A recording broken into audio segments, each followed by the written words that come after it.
Hey sis, hey, welcome to the Must Be the Mental podcast with Shar.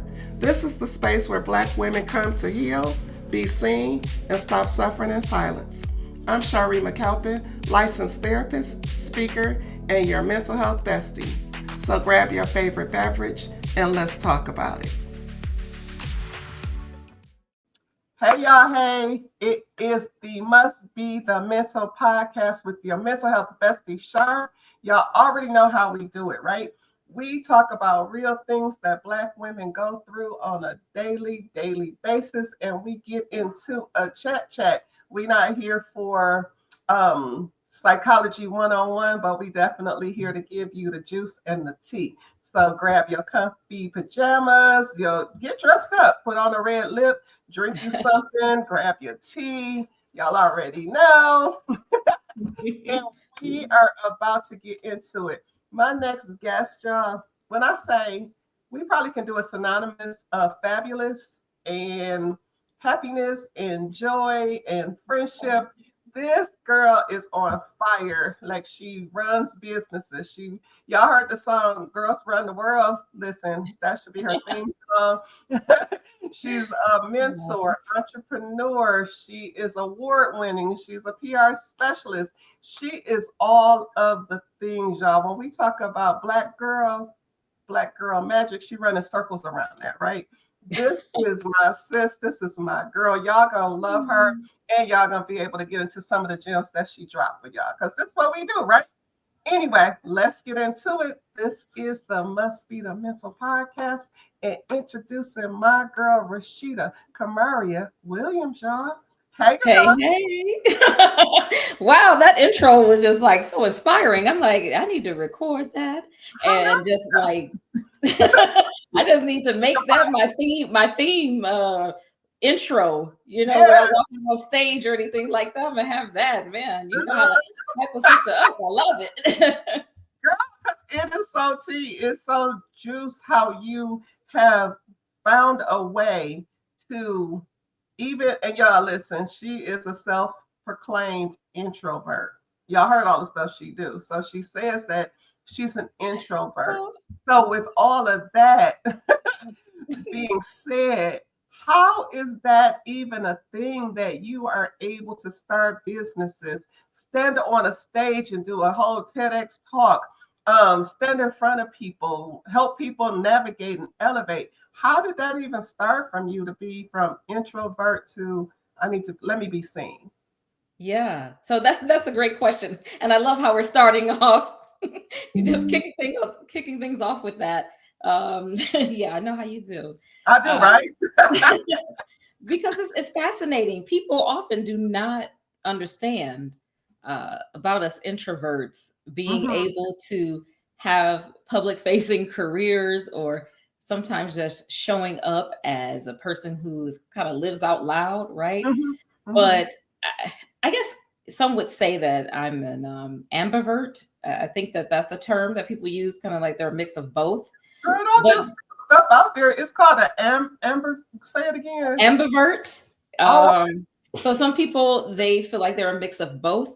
But I think I lean toward the introvert. And the reason why I say that is because I'm a very introspective person. I like to take a step back, right, and observe. I am a true observer.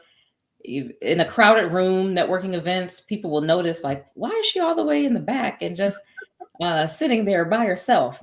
I start off that way because I like to pay attention and observe how people are interacting. I like to see who people are flocking toward, right? The people who are naturally drawn to a particular person. It could be the event organizer. It could be someone that stands out in the audience, someone who's wearing, a fly outfit or ensemble, right? But I just like to pay attention. I'm always looking to see, okay, who should I be talking to? What type of connection should I be making? And I'm always listening. Some people call it ear hustling. right. I'm gonna have to get your tips on that, because that's not never a space that I'm in of observation and ear hustling. Like, either somebody is coming up to me, or I'm constantly, like, it's a conversation. Like, there's never a space where I'm just gonna be standing there. Like, But I would like to do that. I don't. I'm gonna try that. I'm gonna be a what you call it, an ambivert. Ambivert. So sometimes, though, I identify as an extrovert. Okay, not But identify. Come on and identify. I might act like I'm an extrovert because I do have. So my background is in journalism, but it's also Mhm, in performing arts. So I will act like an extrovert when I need to. mhm. And then Yeah. the moments where I need to be expressed and need to, drive a point, I'm very expressive, and I don't mind speaking in front of a crowd. But Mhm. I do say that listening is one of my strong suits, and probably because I'm a storyteller. A Yeah. lot of my background, you did mention the business and everything, Mhm. and the PR, but it all stems from having a background in journalism and being a news reporter. And so I think that's where I kind of get the introvertedness from, Mhm. and always, just really taking a step back to observe and to take everything in and process things. So that's kind of how my mind works a little bit. I'm quick to, pause before I speak, Yeah. because I really want to make sure, one, I'm saying it correctly, and sometimes I could be a perfectionist. Uh, I don't Sometimes like that's what we doing. I don't like that about myself sometimes, Uh-huh. but I do want to make sure that I gather my thoughts before I go ahead and express what I need to express. So Ain't that's that kind of a little bit of background about me. Ain't that what the Bible tell us to do?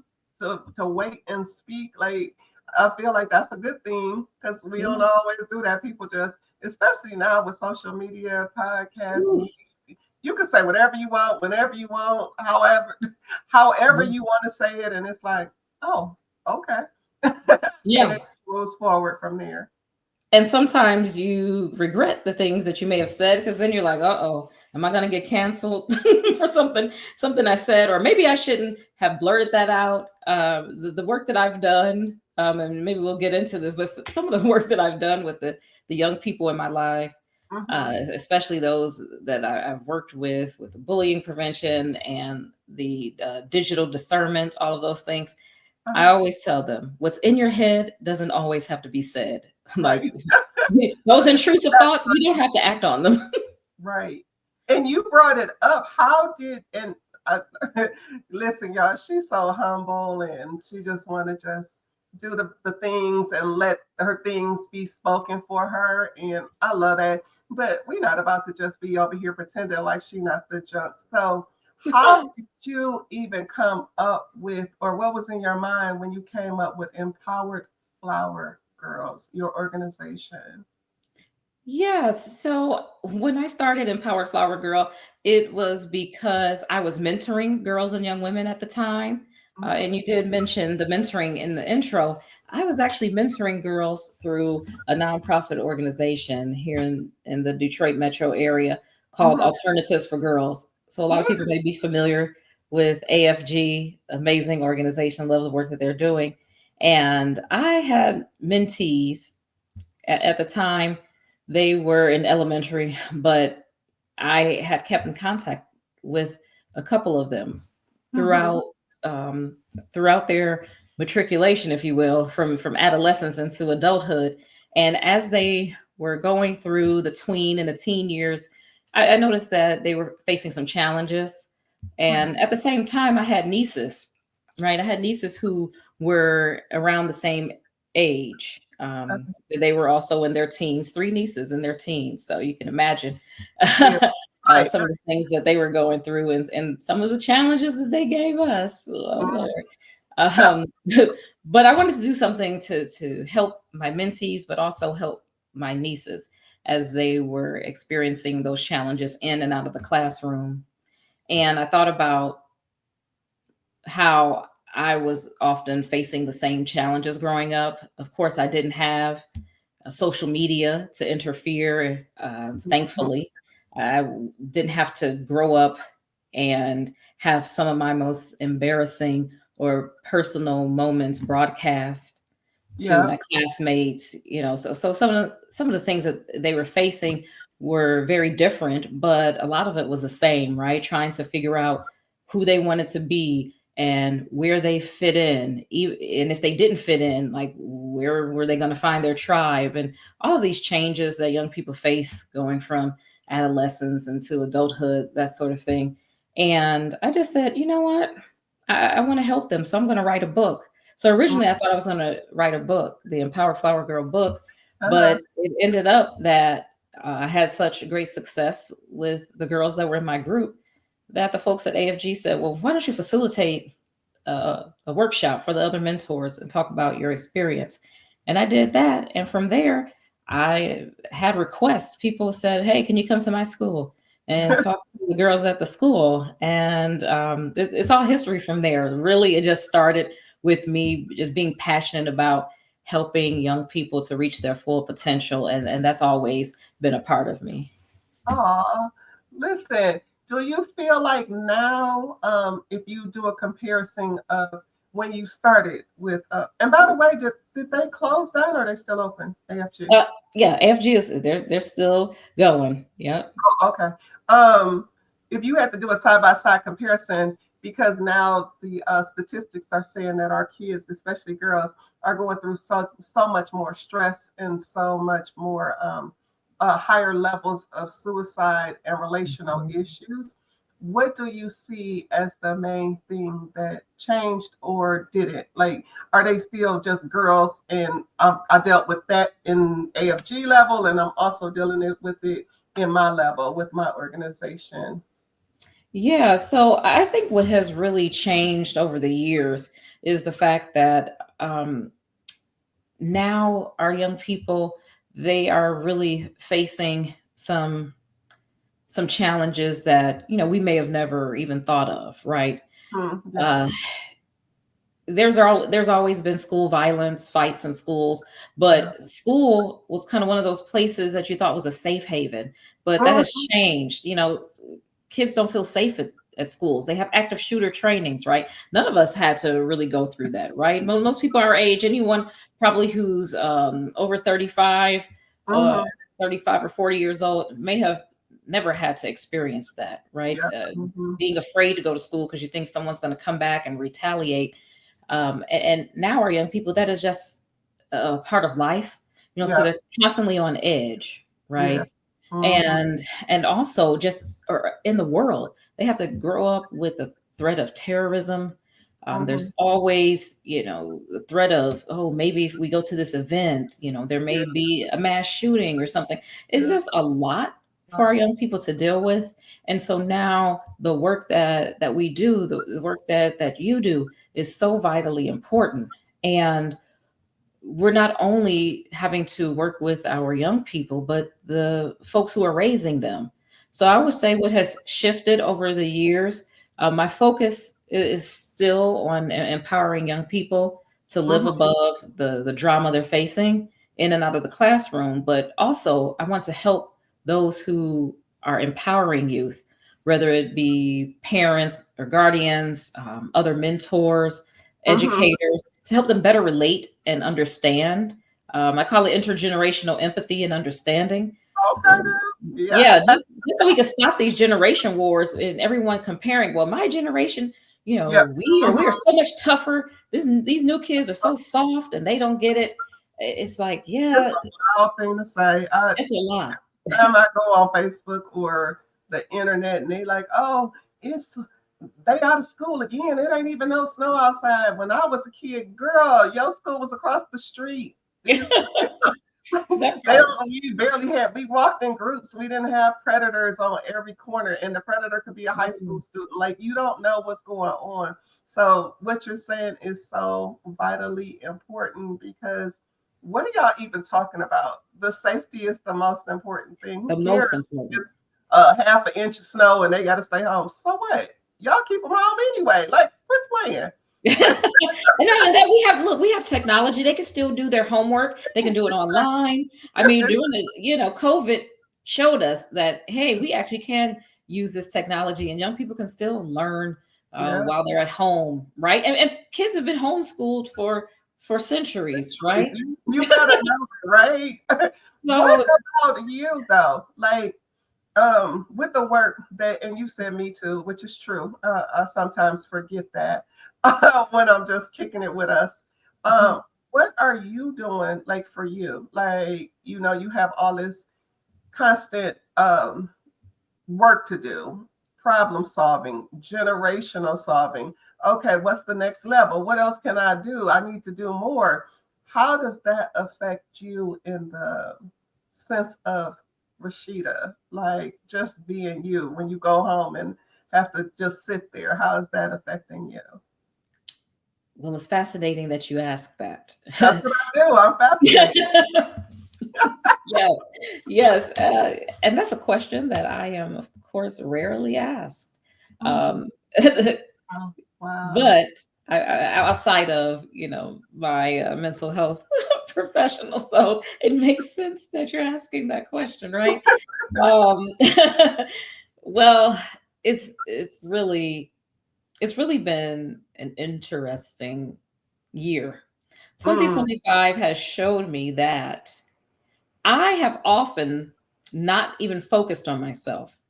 yeah. Mm, I have spent so much time being concerned with others, whether it's family members, my own pet, mhm, friends, the young people that I work with, clients, that I wasn't really focusing on how can I really get to the heart of Rashida. And it was kind of it was very eye-opening, I should say, not even kind of. It was very eye-opening, mhm. after my mother and brother passed away right around the same time, probably within a year of each other, Oh, in 2021 and 2022. That's when it first started, for me to really be more introspective and look at, what am I really doing for me? right. Um, am I taking care of myself? And we're not just talking about, oh, do I go get a manicure? Do I go to the spa, get a massage? All of Mm, these things. But like, what am I doing on a soul level? ooh, Um, girl, yeah, baby, that just hit right up in here at the soul level. Come on a on, soul Rashida. level, what am I doing? Yeah. And so earlier this year, when my beloved pet, my beloved fur baby, Mhm. Domingo, passed away. Yeah. Everybody knows that's my heart. Yes. Domingo was my heart. Listen, Yeah. Yeah. that cat and I were like synonymous. It was like you can't talk about Rashida without talking about Domingo, or people wouldn't even ask about me. They would ask about the cat first. Right. Right. Like, wait a minute, how's Domingo? I'm like, wait a minute, you mean how are you, Rashida? But that was my fur baby for 15 and a half years. He was with me, and he had quite a bit of health challenges.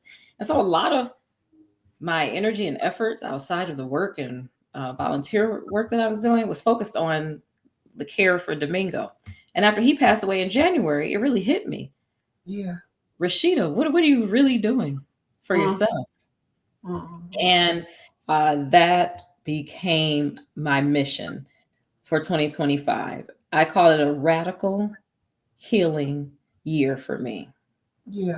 Mhm. And it really has been. I've done everything from, listen, I did what's called QHHT, quantum healing hypnosis, Uh-huh. um, back in Oh, January. Yeah, I did a sacred rage journey. you just been out here when you say the soul, you ain't playing. Like, okay, let me see what this look like. Because the stuff you naming, I'm sure a lot of people have never even heard of or thought to do. How did you plan that piece out to seek out things like the hypnosis and the other pieces? How was that even on your radar?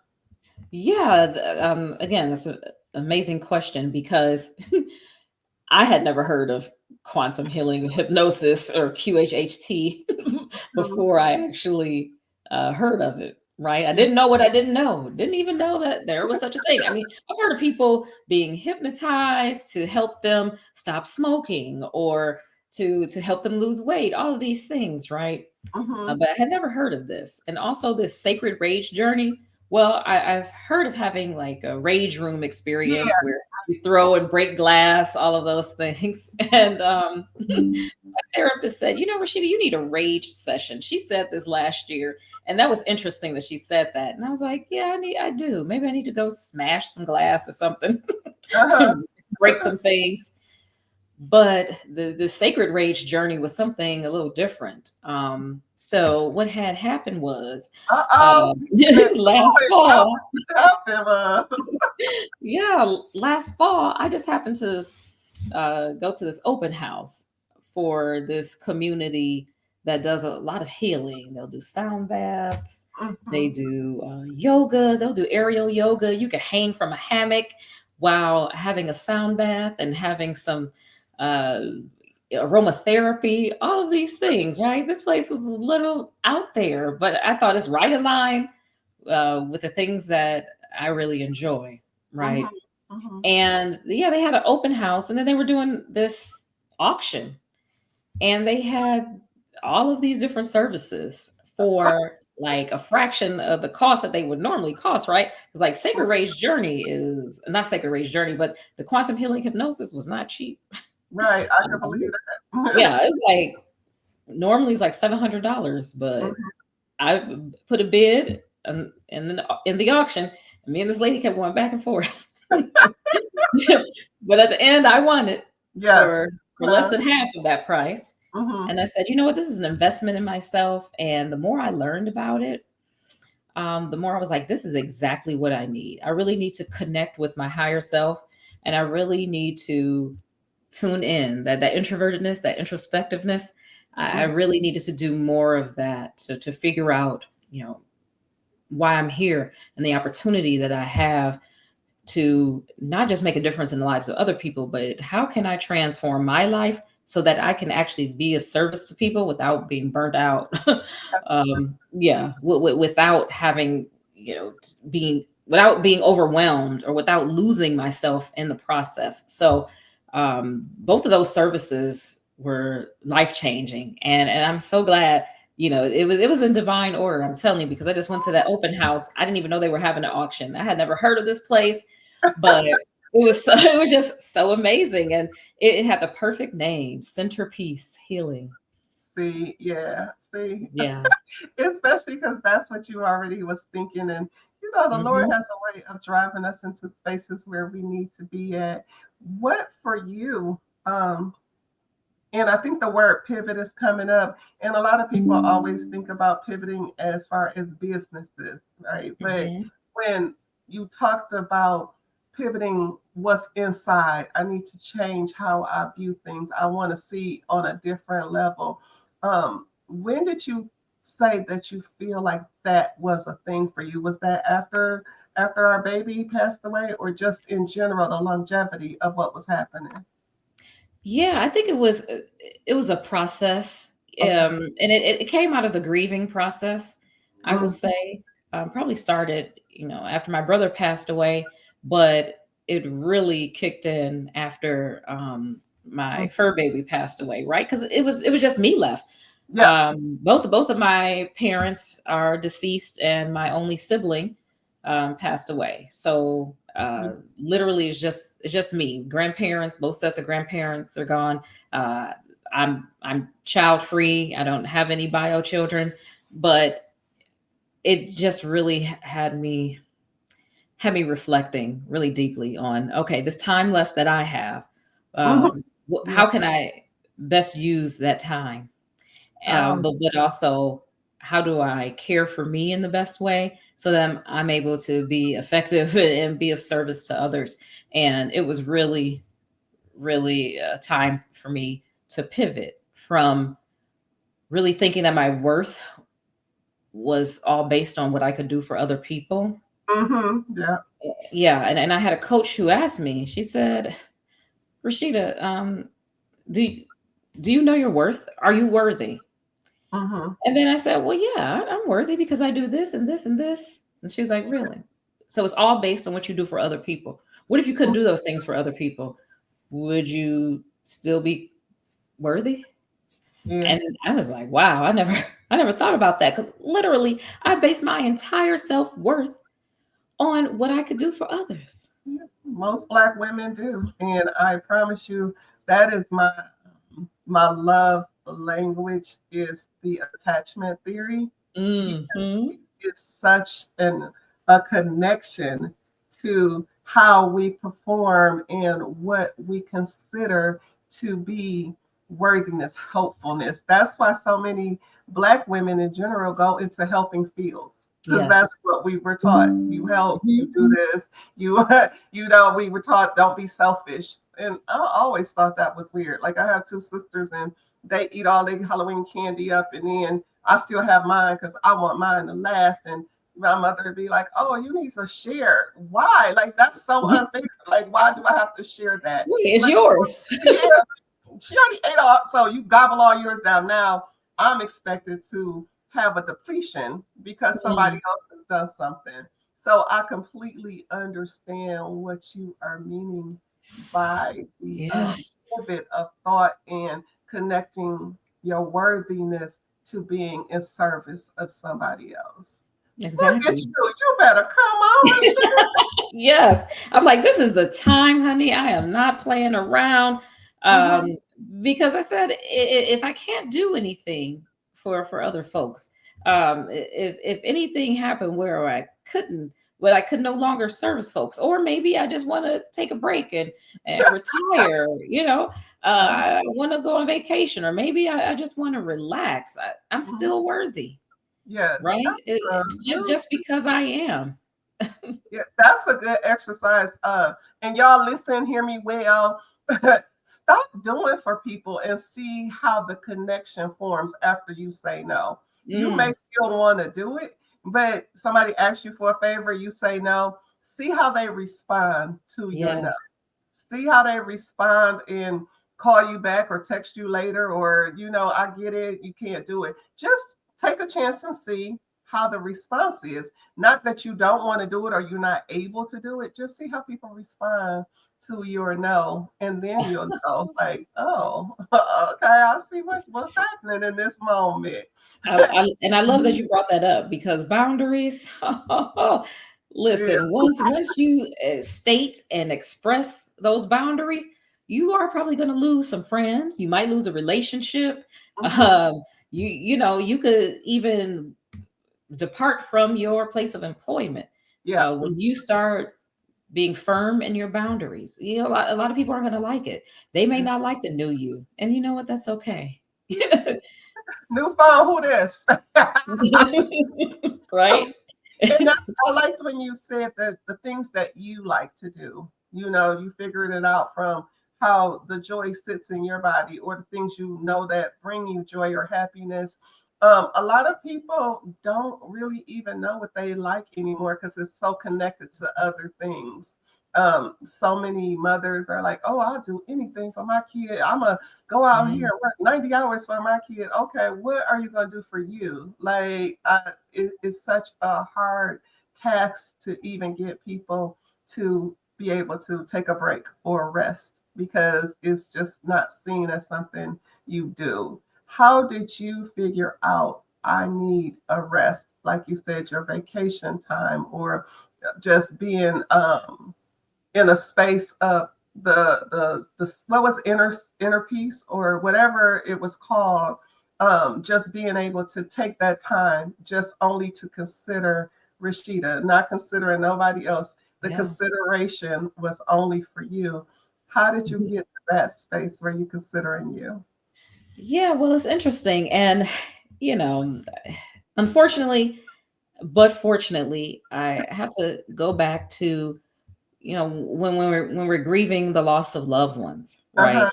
Hmm. Because often we we of course know that, we're mortal and that someday we will make our transition as well. It's inevitable. But Hmm. sometimes we only get reminded of that when someone we love or know or care about passes away, Yeah. right? Hmm. And then we realize, okay, life is short. And we're reminded each and every time, like, what am I doing? Hmm. Like, I got to get on it because Yeah. tomorrow's not promised. So I need to go ahead and book that trip, or I need to go ahead and write that book, or I Yeah. need to go ahead and ask that person out on the date. Like, what are Oh, we doing? Like, maybe I need to slide up in someone's DM before it's too late. sliding up. Okay. I'm just No, saying all the things that we put off doing because we're like, oh, I have time, or you know what? No, you just do it. opportunities pass by because we think that foolishness of having time. What? Oh, you said something that hit my ear when you said that you have no bio kids. Is that something that was for you? This is what I want, or is that just happens how it happened for you? Yeah, I actually people are amazed by this and they don't believe it, but I'm like, it's the truth, y'all. I decided when I was 11 that I didn't want to have children. Okay, cool. Hmm. Yeah, I decided that from an early age because I realized, talking about mortality, Hmm. I realized that babies can actually die. Yeah. It was at 11 years old when I had this realization, and 'cause I was at a funeral home and I saw a baby that looked like the baby wasn't even a month old, Oh, beautiful baby in the casket. mhm. And when I saw that baby, I was just, I was, Devastating. it was mind blowing. And I asked my mom, I said, Mom, what is this? Babies die?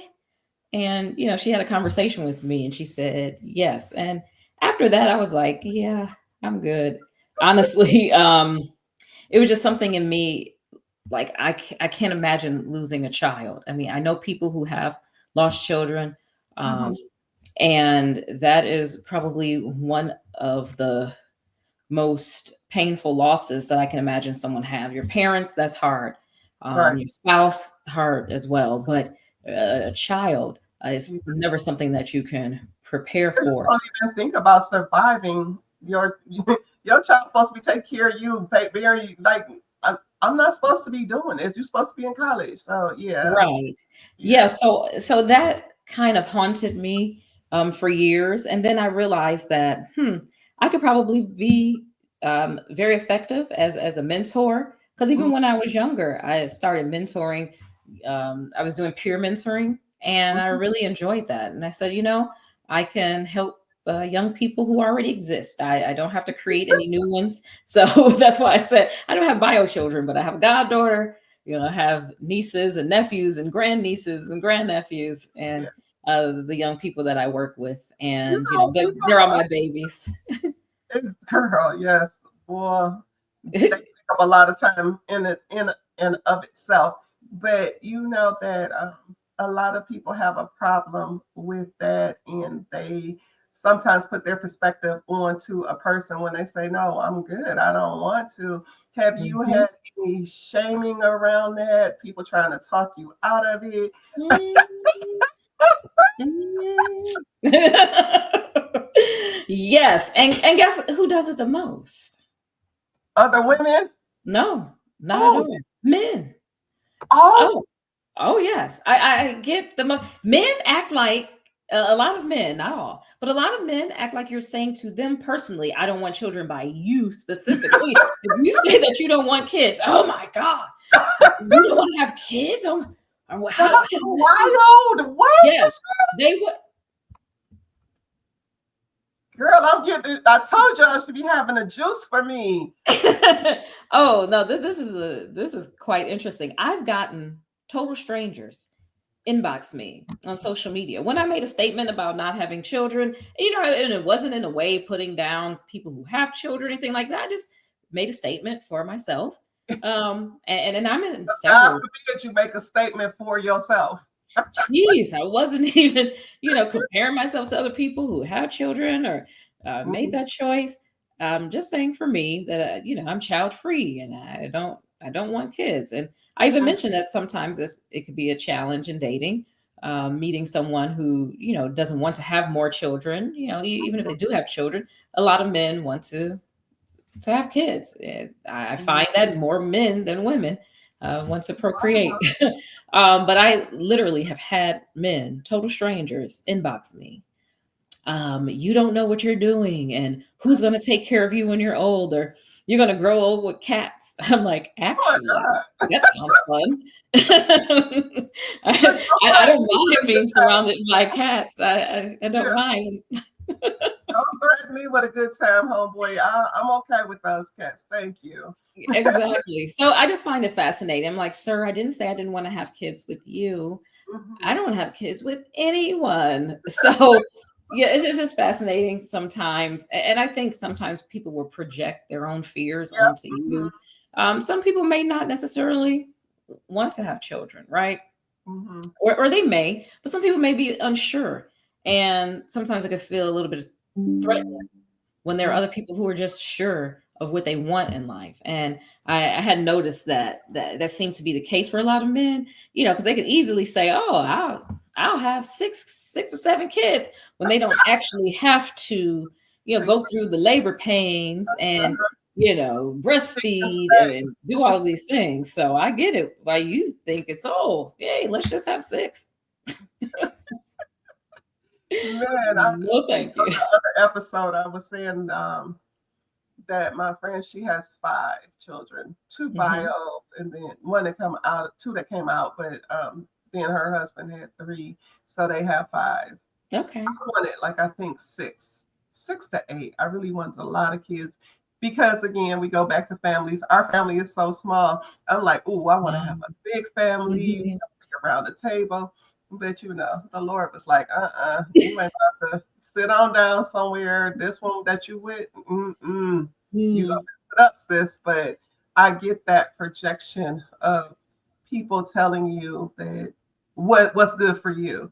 Have you Mhm. had people tell you that you are doing too much because you do all the things acting? Because they forgot you just did a commercial, like you've done commercials and things.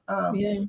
Acting, the mentorship, the businesses, um, the authors, the doing, helping other businesses grow. Like, do you ever hear that portion of, dang, you doing a lot, you okay, you doing the most, and maybe not even in a negative way, but the Yeah. way people say things, it just hits me like, girl, what? But It's okay. projection. Yeah. Like you said, it's projection usually because they're like, "Ooh, I couldn't do all of that." And sometimes you'll hear them say that after, Mhm. "Oh, you're doing a lot. Oh, girl, I couldn't do all of that. I would be tired." I'm like, "Look, all of these activities really do keep me out of trouble.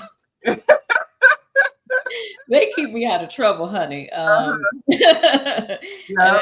and I mean that, and the trouble, I mean, because sometimes, um, when I'm not, I don't just do there's a lot of different activities just so I won't be bored, right? I'm not going to just take on, being on someone's board of directors because Oh yeah. I don't want to be at home by myself. It's just like not Uh-huh. it's not what I'm doing here, but it's Mhm. more so things that I like to do that are aligned Yeah. with my passion and my purpose, right? So Mhm. I'll take on those things. And when it gets to be too much, I can easily take a step back, or I can say no, it's fine. And in the past, I used to have a problem saying no to things, but now that I know my worth and I have established and I'm being firm in those boundaries, I know when to Mhm. say no. But I really actually enjoy the things that I do. They Okay. are all things that I have at some point in my life aspired to do. So Yes. I feel like when we're doing the things that make us feel most alive, the things that Mhm. excite us, it doesn't even seem like work. It just seems like living. And that's been my whole motto. I don't want to take credit for this. I saw it somewhere on X, formerly known as Twitter. This lady talked about living for a living. And I was like, yes, sis, Yes. that is what That's I a good aspire one. to do, to live for a living. That's super good. Like, that is a good one. I know a lot of times social media takes a bad rap because people are like, "Oh, it's not real. It's not it's too glamorized." Like, that can be true, but there are definitely pieces and people who are actually happy and showing you the happy parts. What do you feel about that? Because I know a lot of times people are like, "Oh, that can't, they don't show the other parts of their lives," and I'm thinking, even before social media, when we would take pictures with a regular camera, I wouldn't go Mm. out and take a picture of me laying on the floor crying. Like, why? What would make you want to save memory? I'm Well, we have sorry. the Polaroids. I know That, people that make. just makes that makes too much sense. I'm cracking up because What are you talking about? Why would it? oh, you are a riot. You are a riot, and that is so true.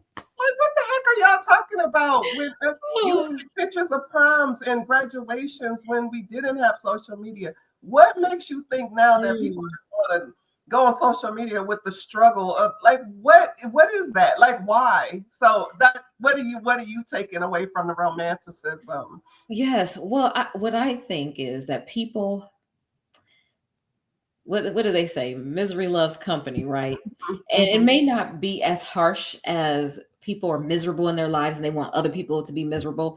Sometimes I feel like they want more content that they can relate to. And Yeah. especially if people aren't happy or fulfilled in their own lives, Mhm. sometimes they want to humble you Yeah. or they want to see a more humble side just because they're feeling like, oh, well, maybe I haven't gotten to the level that I want to be at. Is it okay for me? That they don't have any confirmation that it's okay to be, not okay, or that it's okay for them to be where they are. And then they'll get to where they want to be eventually. And, you don't have to have someone showing you, Right. them crying, falling out over the casket at their mama's funeral. Like, I have never in my life seen the amount of people posting uh people at funerals. Like back in the day, that was like not a thing that you would do. You wouldn't take pictures of someone laying in the casket. Now they do videos and post it all online. So many things So are just, I feel like that's true. Like that's it. We don't have as many sacred spaces yeah. as we've had in past or prior times. I'm sure people did something. I've seen people like drinking at the funeral, whatever the case is. But I feel like there's not enough sacred spaces because everybody wants to gather social media influence in order Hmm. to make money. So I get it. I Yeah. don't want nobody not to have their money, but some things you just have to kind of bring it down. So, in Yeah. And you know what? I just wanted to make one last point oh about yes, that. Yeah. Because I have seen it where people will, kind of just create some additional drama. yeah, mm-hmm, Sometimes it could be skits, but sometimes they can create a little extra drama because they want to feel relatable. yeah, mm-hmm, Yeah, because everybody wants to hear the narrative that, oh, no one has a perfect life. Okay, we get that. But also, can't people just celebrate just being right, happy? Can't people just celebrate? yeah, I, yeah, I don't know. It always is just fascinating to me that people, mm, you didn't struggle any. Your parents actually stayed together. You grew up in a two parent household, but weren't your parents mean, or didn't mm, you have siblings that you hated? It's like they're always trying to find, okay, what was that challenge for you? And sometimes, yes, I want to see content that I can relate to, right? mm, But also, I love celebrating people. I love celebrating people yeah, being happy and successful. And, mm, and I love seeing young people when they get accepted into college or get A's on their papers. These are moments that I actually really love and excite me and inspire me as well. So, a balance. yeah. Don't have me going back to the 80s when we had the balance when people was like, oh, it can't be the Cosby show because there's not two parents that live. I'm like, what are y'all talking about? Like, it's just a weird dynamic that people Very feed. much. But what was I going to ask you? It was so you were talking about dating, people coming into the inbox. Is that going the way that you wanted to go, or you're just still out there figuring out the pieces? Oh, look at Shah getting all into the nitty gritty. It's fascinating this whole dating thing, especially dating while child free. Um, It's a whole new dynamic that I don't think anybody even came across to think about. Now I'm gonna Typically they don't, because also, you have to think about, okay, I have to have these conversations early on with people that, hey, I'm child free and I want to remain child free. Although I'm not as much of a stickler as some of the folks in the child free community are. Some people will say, well, Rashida, technically you're not child free because you would date people who have children. And so that makes you, because you could potentially, you'll be a step parent, but then you could potentially have grandchildren. Your stepchildren can have kids, and they're like, well, you're not child free anymore. I'm like, whatever. This is Girl, not. like you over here telling me about, okay. Yes. So listen, I'm schooling you on some division in the child free community, because there are those of us who maintain our child free lifestyle, but we're open to dating people Right. or marrying folks who may have offspring, right? But Mm-hmm. there are many in our community that are like, no, you shouldn't even be in this group. I had to leave one of those child free groups online because they were like, well, you're not child free, we're getting rid of all the people who date people with kids in this group. What? Dating is already hard enough. You want me to eliminate a whole category? Are you crazy? Like what? Oh wow. Okay. That was fascinating. So it's just quite interesting that I have to have these conversations with people Yeah. early, like, oh, do you want to have children? And if someone says, well, I'm not sure, they're not a good candidate for me. Yeah. You have to know that, hey, I don't want to have any more children Right. Mm-hmm. because it's not going to happen with me. And I want you to be happy in your life and, go forth and create new humans with someone else.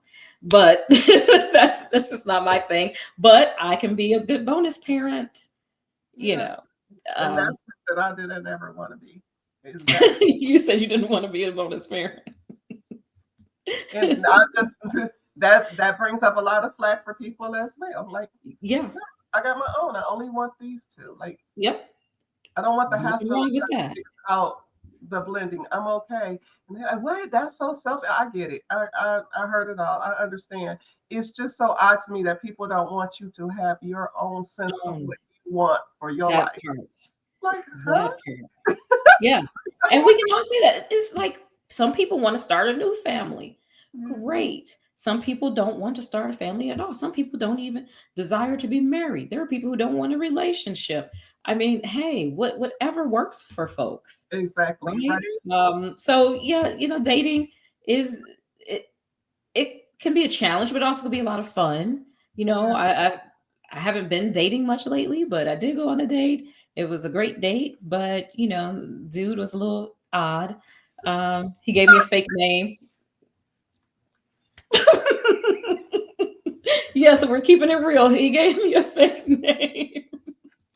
I'm like I wouldn't find out that you had a different name because I do my research as we should. We're out here dating. Look, it's too much crazy. Oh my There's gosh. too much going on in the world for you not to know who you're going out with. Yep. You gotta know. Like Yeah. even when you said this year of 2025, I believe that it has been the hardest year, even though there's been so many great ups, it's been downs too. Like I'm like the year of January 2025, golly, like what?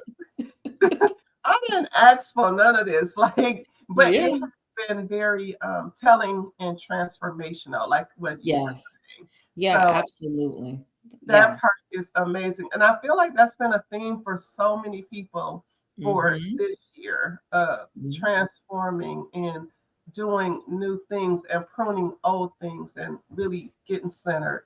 That So, part. Yes, the boundaries, mm, the knowing your self-worth, yeah, honey, those things are transformational. And they may keep you, if you're a single person, they may keep you single a little longer, but yeah, that's okay because it's about quality over quantity. absolutely. Girl, you better talk about the quantity. I mean, the quality. Because Yeah. we have been conditioned so much to be like, girl, you better keep that job. You don't know when you're going to get Mm, another one. That's a good plan. mm. You better keep him because you don't know what's out there. That is exactly the point. I know what this is. I no longer like this. This. No longer Right. can deal with this. So even if there's other things out there that I don't know about, let me take the chance because I can say no to those things. But why stay in a space where you already know? Absolutely not. That Absolutely part. not. Don't We're let not people doing things out of fear. We're gonna do things out of love. like, wait, don't let your tribe talk you into, girl, I'm out here in this dating pool and I so what? That may be for you. Maybe nobody else don't want you. That don't necessarily mean that, because we're not even looking for the same things. So be careful of just falling into the lump sum of, oh, you right, it is crazy. What ain't hard? Dating is hard. Life is hard. Bad finding a cute shoe that don't hurt your foot.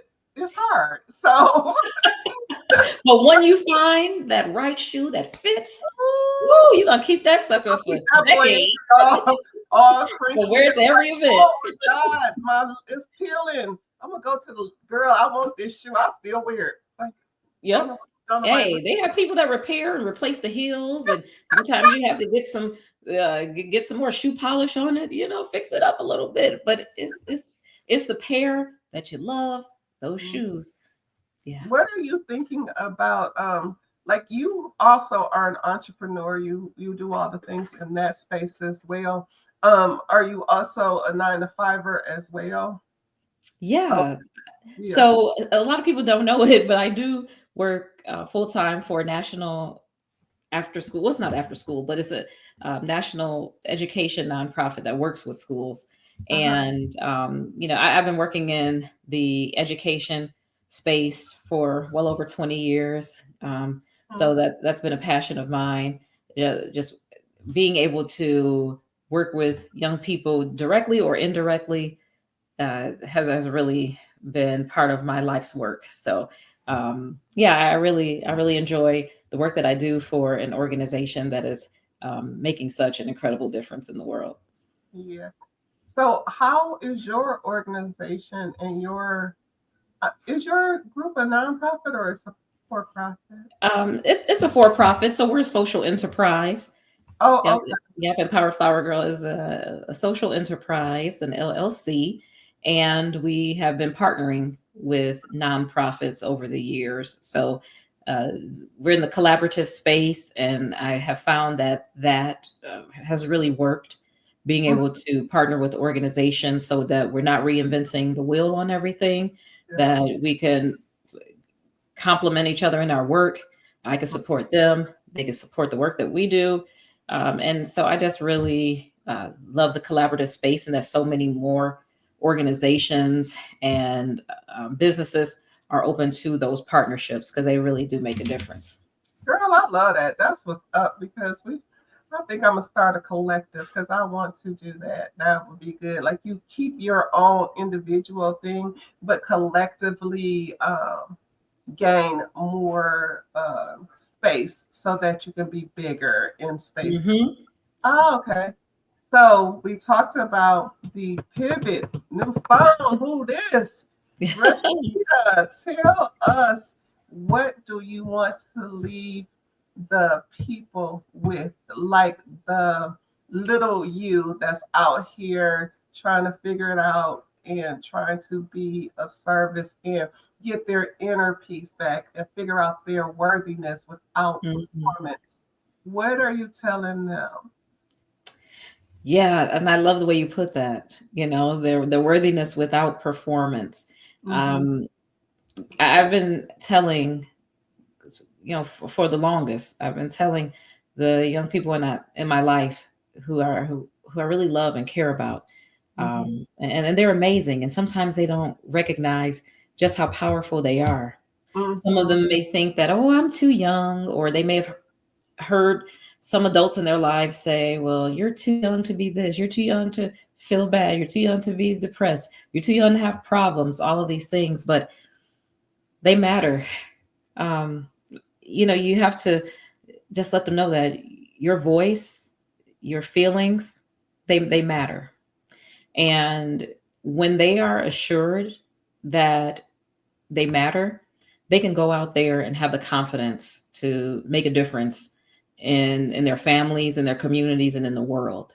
So I just want them to know. That is so that you was talking directly. I wish that there was a you when I was younger to say that your voice matters, because people was always like, be quiet, you talk too much, you got Mhm. to say.